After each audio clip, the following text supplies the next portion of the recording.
Hey everyone, Michael Falk from Kinetic Sports Medicine and Performance, here to talk to you today about why rest isn't going to help fix your injuries. This is a common misconception and myth that we see people have, that my shoulder's sore, my knee hurts, I rolled my ankle, I'm just going to rest for a little while and it'll feel better. There's three main reasons that this isn't true.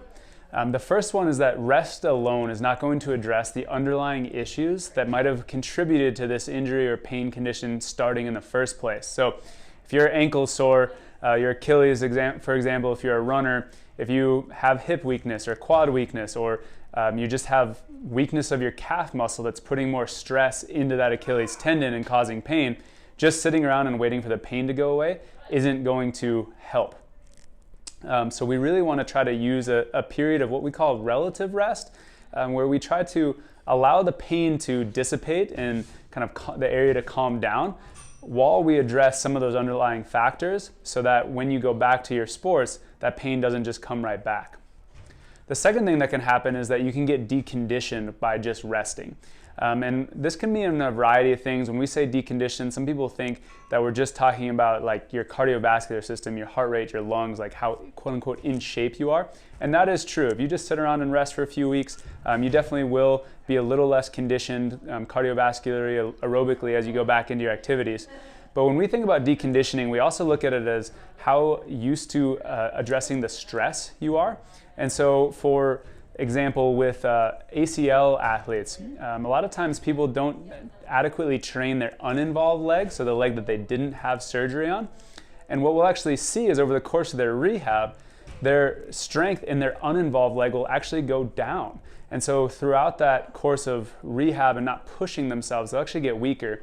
That's an extreme example because that's a very long rehab process, but we see the same things just with athletes that roll ankles or have knees that are sore and they just sit for 2 weeks.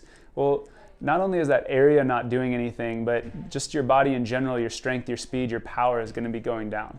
Another example of this would be athletes that are runners. Maybe an athlete that has a stress injury or some type of bony injury.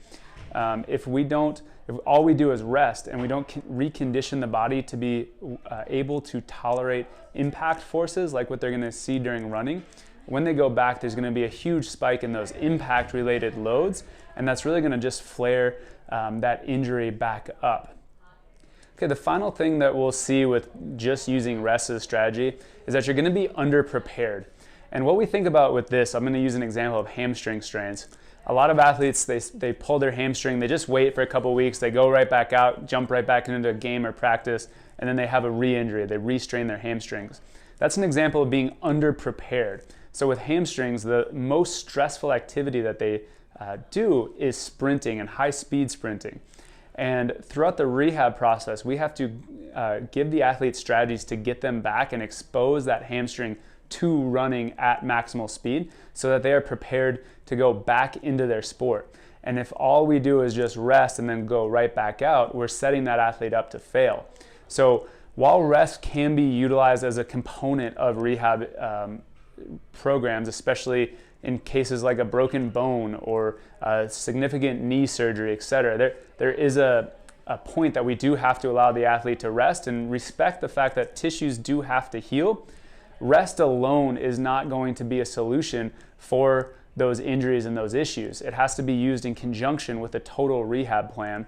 Otherwise, we just get in this cycle of I rest, I go back to my sport, I get injured again, I rest again, and we get in this cycle and we never break it. So I really encourage you, if you're dealing with some type of pain or injury condition, to work with a medical professional, work with a rehab professional to use relative rest while also addressing those underlying issues, making sure that you're maintaining your fitness level and the stress tolerance level, and make sure that you're preparing your body to go back and play your sports at full intensity and speeds.